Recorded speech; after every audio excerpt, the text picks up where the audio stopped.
नमस्कार दोस्तों, हिंदी साधन चैनल में आप सभी का हार्दिक स्वागत है। आज के इस वीडियो में मैं कहानी लेकर उपस्थित हुई हूँ।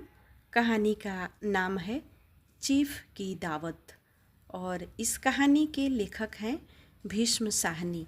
तो आइए शुरू करते हैं कहानी को। आज मिस्टर सामनाथ के घर चीफ की दावत थी। सामनाथ और उनकी धर्मपत्नी को पसीना पोंछने की फुर्सत न थी। पत्नी ड्रेसिंग गाउन पहने उलझे हुए बालों का जूड़ा बनाए मुंह पर फैले हुए सुर्खी और पाउडर को मले और मिस्टर सामनाथ सिगरेट पर सिगरेट फूंकते हुए चीज़ों को फहरिस्त हाथों से थामे एक दूसरे कमरे में आ जा रहे थे। आखिर 5 बजते बजते तैयारी मुकम्मल होने लगी। कुर्सियाँ, मेज, तिपाई, नैपकिन, फूल सब बरामदे में पहुंच गए। ड्रिंक का इंतजाम बैठक में कर दिया गया। अब घर का जो फालतू सामान था वो अलमारी के पीछे और पलंग के नीचे छिपाए जाने लगे। तभी सामनाथ के सामने सहसा एक अड़चन खड़ी हो गई। माँ का क्या होगा? इस बात की ओर न उनका और न उनकी कुशल गृहिणी का ध्यान गया था। मिस्टर सामनाथ श्रीमती की ओर घूमकर अंग्रेजी में बोले, माँ का क्या होगा? श्रीमती काम करते करते ठहर गई और थोड़ी देर तक सोचने के बाद बोली, इन्हें पिछवाड़े इनकी सहेली के घर भेज दो। रात भर बेशक वहीं रहे, कल आ जाएं। सामनाथ सिगरेट मुंह में रखे सिकुड़ी आंखों से श्रीमती के चेहरे की ओर देखते हुए पल भर सोचते रहे, फिर सिर हिलाकर बोले, नहीं, मैं नहीं चाहता हूँ कि उस बुढ़िया का आना जाना यहाँ फिर से शुरू हो। पहले ही बड़ी मुश्किल से उनका आना बंद किया है। माँ से कहें कि जल्दी खाना खा के शाम को ही अपनी कोठरी में चली जाए। मेहमान कहीं 8 बजे आएंगे, इससे पहले ही अपने काम से निपट ले। सुझाव ठीक था, दोनों को पसंद आया, मगर फिर सहसा श्रीमती बोल उठी, जो वह सो गई और नींद में खराटे लेने लगी, तो साथ ही तो बरामदा है जहाँ लोग खाना खाएंगे। तो उन्हें कह देंगे कि अंदर से दरवाज़ा बंद कर ले, मैं बाहर से ताला लगा दूंगा, या माँ को कह दूंगा कि अंदर जाकर सोएं, नहीं बैठी रहे। क्यों? डिनर का क्या मालूम कब तक चले? 11-11 बजे तक तो तुम ड्रिंक ही करते रहते हो। सामनाथ कुछ खिंच उठे, हाथ झटकते हुए बोले, अच्छी भली यह भाई के पास जा रही थी, तुमने यूं ही खुद अच्छा बनने के लिए बीच में टांग अड़ा दी। वाह, तुम माँ और बेटे की बातों में मैं क्यों बुरी बनूं? तुम जानो और वह जाने। मिस्टर सामनाथ चुप रहे। यह मौका बहस का न था, समस्या का हल ढूंढने का था। उन्होंने घूमकर माँ की कोठरी की ओर देखा। कोठरी का दरवाज़ा बरामदे में खुलता था। बरामदे की ओर देखते हुए झट से बोले, मैंने सोच लिया है, और उन्हें कदमों माँ की कोठरी से बाहर जा खड़े हुए। माँ दीवार के साथ एक चौकी पर बैठी दुपट्टे में मुंह सिर लपेटे माला जप रही थी। सुबह से तैयारी होते देखकर माँ का दिल भी धड़क रहा था। बेटे के दफ्तर का बड़ा साहब घर आ रहा है, सारा काम सभीते से चल जाए। आज माँ जल्दी खाना खा लेना, मेहमान लोग 7:30 बजे आ जाएंगे। माँ ने धीरे से मुंह पर से दुपट्टा हटाया और बेटे को देखते हुए कहा, आज मुझे खाना नहीं खाना है बेटा, तुम तो जानते हो मांस मछली बने तो मैं कुछ नहीं खाती। जैसे भी हो अपने काम जल्दी से निपटा लेना। अच्छा बेटा। और माँ, हम लोग पहले बैठक में बैठेंगे, उतनी देर तुम यहाँ बरामदे में बैठना, फिर जब हम यहाँ आ जाएंगे तो तुम गुसल खाने के रास्ते बैठक में चली जाना। माँ अवाक बेटे का चेहरा देखने लगी, फिर धीरे से बोली, अच्छा बेटा। और माँ, जल्दी सो नहीं जाना, तुम्हारे खराटे की आवाज़ दूर तक जाती है। माँ लज्जित सी आवाज़ में बोलूँ, क्या करूँ बेटा, मेरे बस की बात नहीं। जब से बीमारी से उठी हूँ तब से नाक से सांस नहीं ले सकती हूँ। मिस्टर सामनाथ ने इंतज़ार तो कर लिया, फिर भी उनकी उधेड़ बुन खत्म नहीं हुई। जो चीफ अचानक इधर आ निकला तो 8-10 मेहमान होंगे, देसी अफसर, उनकी स्त्रियां होंगी, कोई भी गुसल खाने की तरफ जा सकता है। क्षोभ और क्रोध में वह झुझलाने लगे। एक कुर्सी को उठाकर बरामदे में कोठरी के बाहर रखते हुए बोले, आओ माँ, इस पर जरा बैठो तो। माँ माला संभाल कर पल्ला ठीक करती हुई धीरे से कुर्सी पर आकर बैठ गई। यूं नहीं माँ, टांगे ऊपर चढ़ाकर नहीं बैठते, यह खाट नहीं है। माँ ने टांगे नीचे उतार ली। और खुदा के वास्ते नंगे पांव नहीं घूमना, न तो वह खराऊं पहनकर सामने आना। किसी दिन तुम्हारी यह खराऊं उठाकर मैं बाहर फेंक दूंगा। माँ चुप रही। कपड़े कौन सी पहनोगी माँ? जो है वही पहनूंगी बेटा, जो कहो पहन लूँ। मिस्टर सामनाथ सिगरेट मुंह में रखे फिर अधखुली आंखों से माँ की ओर देखने लगे और माँ के कपड़े के बारे में सोचने लगे। सामनाथ हर बात में तरकीब चाहते थे। घर का सब संचालन उनके अपने हाथ में था। खूंटियाँ कमरों पर कहाँ लगाई जाए, बिस्तर कहाँ पर बिछे, किस रंग के पर्दे लगाए जाएं, श्रीमती कौन सी साड़ी पहने, मेज किस साइज की हो। सामनाथ को चिंता थी कि अगर चीफ का साक्षात्कार माँ से हो गया तो कहीं लज्जित नहीं होना पड़े। माँ को सिर से पांव तक देखते हुए बोले, तुम सफ़ेद सलवार और सफ़ेद कमीज पहन लो। माँ के आओ तो जरा देखूं। माँ धीरे से बोली और अपनी कोठरी में कपड़े पहनने चली गई। यह माँ का झमेला ही रहेगा। फिर उन्होंने अंग्रेजी में अपनी स्त्री से कुछ कहा। कोई ढंग की बात भी कोई कहे, अगर कहीं कोई उल्टी सीधी बात हो गई, चीफ को बुरा लग गया तो सारा माजा जाता रहेगा। माँ सफ़ेद कमीज और सफ़ेद सलवार पहनकर बाहर आ गई निकली और छोटा सा कद, सफ़ेद कपड़ों में लिपटा छोटा सा सूखा हुआ शरीर, धुंधली आंखें, केवल सिर में आधे झरे हुए बाल पल्लों की ओट में छिपे हुए थे। पहले से कुछ ही कम कुरूप नज़र आ रही थी। चलो ठीक है, कोई चूड़िया उड़िया हो तो वो भी पहन लो, कोई हर्ज नहीं। चूड़िया कहाँ से लाऊं बेटा, तुम तो जानते हो सब जेवरात तुम्हारी पढ़ाई में बिक गई। यह वाक्य सामनाथ को तीर की तरफ लग गया। तिनक कर बोले, यह कौन सा राग छेड़ दिया माँ, सीधा कह दो नहीं है जेवर, बस। इसमें पढ़ाई वढ़ाई का क्या ताल्लुक है? जो जेवर बिका तो कुछ बनकर ही आया हूँ, नीरा निठल्ला नहीं लौट आया हूँ। जितना दिया था उसे दुगना ले लेना। मेरी जीभ जल जाए बेटा, तुमसे जेवर लूँगी, मेरे मुंह में यूं ही निकल गया। जो होते तो लाख बार पहनती। 5:30 बज चुके थे तभी मिस्टर सामनाथ को खुद भी नहा धोकर तैयार होना था और श्रीमती अभी अपने कमरे में जा चुकी थी। सामनाथ जाते हुए एक बार फिर से माँ को हिदायत करते हैं कि माँ, रोज की तरह गुमसुम बन के नहीं बैठी रहना। अगर इधर साहब आ निकले और कोई बात पूछे तो ठीक से जवाब देना। मैं न पढ़ी लिखी हूँ बेटा, मैं क्या बात करूँगी। तुम कह देना कि माँ अनपढ़ है, कुछ जानती समझती नहीं, वह नहीं पूछेगा। माँ 7 बजते बजते माँ का दिल धक धक करने लगा और इधर चीफ सामने आ गया। उसने कुछ पूछा तो वह क्या जवाब देगी। माँ अंग्रेज को देखकर वह दूर से घबरा उठती है। यह तो अमेरिकी है, न मालूम क्या पूछे, मैं क्या कहूँगी। माँ का जी की चुपचाप पिछवाड़ा विधवा सहेली के घर चली जाए, मगर बेटे के हुक्म को कैसे टाल सकती है। चुपचाप कुर्सी पर से टांगे लटकाए वही बैठी रही। एक कामयाब पार्टी वह है जिसमें ड्रिंक कामयाबी से चल जाए। सामनाथ की पार्टी सफलता के शिखर चूमने लगी। वार्तालाप उसी रो में बह रहा था जिस रो में गिलास भरे जा रहे थे।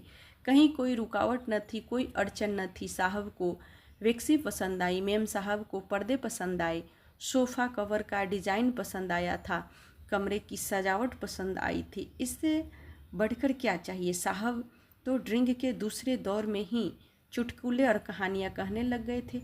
दफ्तर में जितना रौब रखते थे, यहाँ पर उतने ही दोस्त परवन हो गए थे और उनकी स्त्री काला ब्लाउज पहने, गले में सफ़ेद मोतियों का हार सेट और पाउडर की महक से ओत-प्रोत कमरे में बैठी सभी देसी स्त्रियों की आराधना का केंद्र बनी हुई थी। बात बात पर हंसती, बात बात पर सिर हिलाती और सामनाथ की स्त्री से तो ऐसी बातें करती थी जैसे मानो उनकी कोई पुरानी सी सहेली हो। और इसी रो में पीते पिलाते 10:30 बजने का वक्त हो गया, यानी 10:30 बज गए। वक्त गुजरते पता ही नहीं चला कि किस प्रकार से रात के 10:30 बज गए। आखिर सब लोग अपने अपने गिलासों में से आखिरी घूंट पीकर खाना खाने के लिए उठे और बैठक से बाहर निकले। आगे सामनाथ रास्ता दिखाते हुए, पीछे चीफ और दूसरे मेहमान। बरामदे में पहुंचते ही सामनाथ सहसा ठिठक गए। जो दृश्य उन्होंने देखा उससे उनकी टांगें लड़खड़ा गई और क्षण भर में सारा नेरा हिरन होने लगा, यानी क्षण भर में उनका सारा नशा हिरन होने लगा, यानी नशा भागते रहा। बरामदे में एन कोठरी के बाहर माँ अपनी कुर्सी पर ज्यों की त्यों बैठी थी, मगर दोनों पांव कुर्सी की सीट पर रखी हुई और सिर दाएं से बाएं और बाएं से दाएं झूल रहा था। मुंह में से लगातार गहरे खराटे की आवाज़ आ रही थी। जब सिर कुछ देर के लिए टेढ़ा हो जाता तब एक तरफ को थम जाता और खराटे वो भी गहरे हो जाते। फिर जब झटके से नींद टूटती तो फिर सिर दाएं से बाएं झूलने लगता। पल्ला सिर से खिसक गया था। माँ के झुके हुए झरे हुए बाल गंजे सिर पर अस्त व्यस्त बिखर रहे थे। यह देखते ही सामनाथ क्रोधित हो उठे और जी चाहा कि माँ को धक्का देकर उठा दे और उन्हें कोठरी में धकेल दे, मगर ऐसा करना संभव न था। चीफ और बाकी मेहमान पास खड़े थे। माँ को देखते ही देसी अफसरों की कुछ स्त्रियां हंस दी थी कि इतने में चीफ ने धीरे से कहा, पुअर डियर। माँ घबराकर उठ बैठी। सामने खड़े इतने लोगों को देखकर ऐसी घबराई कि कुछ कहने न बना। झट से पल्ला सिर पर रखती हुई खड़ी हो गई और जमीन को देखने लगी। उनके पांव लड़खड़ाने लगे और हाथों की उंगलियां थर थर कांपने लगी। माँ, तुम जाके सो जाओ। तुम इतनी देर तक जाग रही थी। और खिसियाई हुई नज़रों से सामनाथ चीफ के मुंह की ओर देखने लगे। चीफ के चेहरे पर मुस्कान थी। वह वहीं खड़े खड़े बोले, नमस्ते। माँ ने झिझकते हुए अपने में समेटते हुए दोनों हाथ जोड़े, मगर एक हाथ दुपट्टे के अंदर माला पकड़े हुए था और दूसरा बाहर ठीक तरह से नमस्ते भी न कर पाए। सामनाथ इस पर भी खिन्न हो उठे। इतने में चीफ ने अपना दायां हाथ मिलाने के लिए माँ के आगे किया। माँ और भी घबरा उठी। माँ, हाथ मिलाओ। पर हाथ कैसे मिलाती? दाएं हाथ में तो माला थी। घबराहट में माँ ने बाएं हाथ ही साहब के दाएं हाथ में रख दिया। सामनाथ दिल ही दिल जल उठे। देसी अफसरों की स्त्रियां खिलखिलाकर हंस पड़ी। यूँ नहीं माँ, तुम तो जानती हो दायां हाथ मिलाया जाता है। दायां हाथ मिलाओ। मगर जब तक चीफ का बायां हाथ ही बार बार हिला रही थी और हाउ डू यू डू, कहो माँ, मैं ठीक हूँ, खैरियत से हूँ। माँ कुछ धीरे से बड़बड़ाई। माँ कहती है, मैं ठीक हूँ, कहो माँ, हाउ डू यू डू। धीरे से मुस्कुराते हुए सकुचाते हुए माँ कहती है कि हाउ डू डू। एक बार फिर ठहाका कहा। वातावरण हल्का होने लगा। साहब ने स्थिति संभाल ली थी। लोग हंसने चहकने लगे थे। सामनाथ के मन का क्षोभ भी कुछ कुछ कम होने लगा था। साहब अपने हाथ में माँ का हाथ पकड़ के खड़े थे और माँ सिकुड़ी जा रही थी। साहब के मुंह से शराब की बू आ रही थी। सामनाथ अंग्रेजी में बोले, मेरी माँ गांव की रहने वाली है, उम्र भर गांव में ही रही है, इसलिए आपसे लजाती है। साहब इस पर खुश नजर आए। बोले, सच, मुझे गांव के लोग बहुत पसंद है। जब से तुम्हारी माँ गांव के गीत और नाच भी तो जानती होगी। चीफ खुशी से सिर हिलाते हुए माँ को टकटकी बातें देखने लगे। माँ, साहब कहते हैं कि कोई गाना सुनाओ, कोई पुराने गीत तुम्हें याद हो तो सुनाओ। माँ धीरे से बोली, मैं क्या गाऊँ बेटा, मैंने कब गाया है। वाह माँ, मेहमान का भी कोई बात टालता है। साहब ने इतना रीझ के कहा है, नहीं गाओगी तो साहब बुरा मान जाएंगे। मैं क्या गाऊँ बेटा, मुझे कुछ नहीं आता। वाह, कोई बढ़िया ठप्पे सुना दो, 2 पत्तर अनार दे। देसी अफसर और उनकी स्त्रियां ने इस सुझाव पर तालियां पीटी। माँ कभी दीन दृष्टि से बेटे के चेहरे को देखती तो कभी पास खड़ी बहू के चेहरे को। इतने में बेटे ने गंभीर आदेश भरे लिहाज में कहा कि माँ।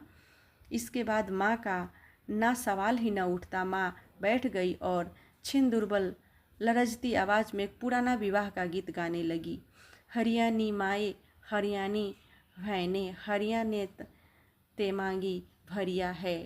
इस प्रकार से देसी स्त्रियां खिलखिलाकर हंसने लगी और 3 पंक्तियों के बाद माँ गाकर चुप हो गई। बरामदा तालियों से गूंज उठा।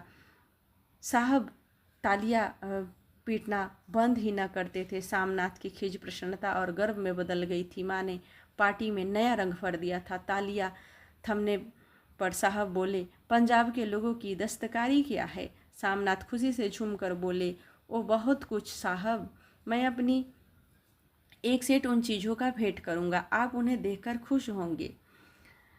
मगर साहब ने सिर हिलाकर अंग्रेजी में फिर पूछा कि नहीं, मैं दुकान की चीज़ नहीं मांगता। पंजाबियों के घरों में क्या बनता है? औरतें खुद क्या बनाती है? सामनाथ कुछ सोचते हुए बोले, लड़कियां गुड़िया बनाती हैं और फुलकारियाँ बनाती हैं। फुलकारियाँ क्या? सामनाथ फुलकारियाँ का मतलब समझाने की असफल चेष्टा करने के बाद माँ से बोले, माँ कोई पुरानी फुलकारी घर में है? माँ चुपचाप अंदर गई और अपनी पुरानी फुलकारी उठा कर लाई। साहब बड़ी रुचि से फुलकारी देखने लगे। पुरानी फुलकारी थी, जगह जगह पर उसके तांगे टूट गए थे और कपड़ा फटने लगा था। साहब की रुचि को देखकर सामनाथ बोले, यह फटी हुई है साहब, मैं आपको नई बनवा दूंगा। माँ बना देगी। क्यों माँ? साहब को फुलकारी बहुत पसंद है, इन्हें ऐसी ही एक फुलकारी बना कर देगी ना?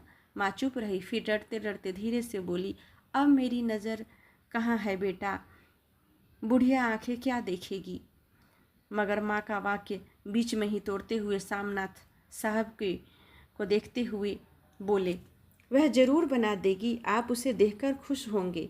साहब ने सिर हिलाकर धन्यवाद किया और हल्के हल्के झूमते हुए खाने की मेज की ओर बढ़ गए। बाकी मेहमान भी उनके पीछे पीछे हो लिए। जब मेहमान उठ कर गए और माँ को सबके जाने की आहट पता चल गई तो धीरे से कुर्सी से उठी और सबसे नज़रें बचाती हुई अपनी कोठरी में चली गई। मगर कोठरी में बैठते ही देर हो गई और आंखों से छल छल आंसू बहने लगे। वह दुपट्टे से बार बार उन्हें पोंछती और बार बार उमड़ जाते आंसू, जैसे वर्षों का बांध तोड़कर उमड़ आए हो। माँ ने बहुतेरा दिल को समझाया, हाथ जोड़े, भगवान का नाम लिया, बेटे के चिरायु होने की प्रार्थना की, बार बार आंखें मूंद कर, अगर आंसू बरसात के पानी की तरह जैसे थमने का नाम ही न ले रही थे। आधी रात का वक्त हो गया। मेहमान खाना खाकर एक एक करके जा चुके थे। माँ दीवार से सट कर बैठी, आंखें फाड़े दीवार को देखे जा रही थी। घर के वातावरण में तनाव ढीला पड़ चुका था। मोहल्ले की निस्तब्धता सामनाथ के घर में भी छा चुकी थी। केवल रसोई से प्लेटें की खनकने की आवाज़ आ रही थी। तभी सहसा माँ को कोठरी का खनकता हुआ दरवाज़ा की आवाज़ सुनाई पड़ी, माँ दरवाज़ा खोलो। माँ का दिल बैठ गया, घबरा कर उठ बैठी और उसने फिर कहा कि न जाने अब कौन सी भूल हो गई। माँ कितनी देर से अपने आप को कोस रही थी कि उन्हें क्यों नींद आई थी, क्यों वह उधने लगी थी। क्या बेटे ने अभी तक क्षमा नहीं किया? वह उठी और कांपते हाथों से दरवाज़ा खोल दी। दरवाज़ा खोलते ही सामनाथ झूमते हुए आगे बढ़े और माँ को आलिंगन में भर लिया। ओ माँ, तुमने तो आज रंग ला दिया। साहब तुमसे इतना खुश हुआ है कि क्या कहूँ। वो अम्मी, माँ ने कि छोटी सी काया सिमट कर बेटे की आलिंगन में छिप गई। माँ की आंखों में फिर आंसू आ गए। उन्हें पोंछती हुई धीरे से बोली, बेटा तुम मुझे हरिद्वार भेज दो, मैं कब से कह रही हूँ। सामनाथ झूमना शाशा बंद कर दिए और उनकी पेशानी पर फिर तनाव से बल पड़ने लगे। उनकी बाहें माँ के शरीर पर से हट गई। क्या कहा माँ, यह कौन सा राग तुमने छेड़ दिया? सामनाथ का क्रोध बढ़ने लगा। बोलते गए, तुम मुझे बदनाम करना चाहती हो ताकि दुनिया कहे कि बेटा माँ को अपने पास नहीं रखता। नहीं बेटा, अब तुम अपने बहू के साथ जैसा मन चाहे रहो। मैंने अपना खा पहन लिया, अब यहाँ क्या करूँगी? जो थोड़े दिन जिंदगानी की बाकी है वो भगवान का नाम लूँगी। तुम मुझे हरिद्वार भेज दो। तुम चली जाओगी तो फुलकारी कौन बनाएगा? साहब से तुम्हारे सामने ही फुलकारी देने का इकरार किया है। मेरी आंखें अब नहीं है बेटा जो फुलकारी बना सकूं। तुम कहीं और से बनवा लो, बनी बनाई ले लो। माँ, तुम उन्हें मुझे धोखा दे के यूँ चली जाओगी, मेरा बनता काम बिगाड़ोगी। जानती नहीं साहब खुश होगा तो मुझे तरक्की मिलेगी। माँ चुप हो गई, फिर बेटे के मुंह की ओर देखती हुई बोली, क्या तेरी तरक्की होगी? क्या साहब तेरी तरक्की कर देगा क्या? उसने कुछ कहा है? कहा नहीं, मगर देखती नहीं कितना खुश होकर गया है। कहता था कि जब तेरी माँ फुलकारी बनाना शुरू करेगी तो मैं देखने आऊँगा कि कैसे बनती है। जो साहब खुश हो गया तो मुझे इससे बड़ी नौकरी भी मिल सकती है, मैं बड़ा अफसर बन सकता हूँ। माँ के चेहरे का रंग बदलने लगा और धीरे धीरे उनका झुर्रियों भरा मुँह खिलखिलाने लगा। आंखों में हल्की हल्की चमक आने लगी। वो तेरी तरक्की होगी बेटा, तरक्की यूं ही हो जाएगी। साहब को खुश रखूँगा तो कुछ करेगा, वरना उसकी खिदमत करने वाले और थोड़े हैं।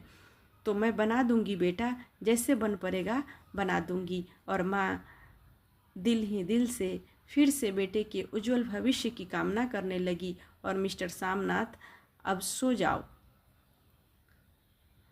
माँ कहते हुए तनिक लड़खड़ाते हुए अपने कमरे की ओर घूम गए। तो दोस्तों, इस प्रकार से आज का इस वीडियो की जो कहानी थी वो यहीं पे ख़त्म होती है।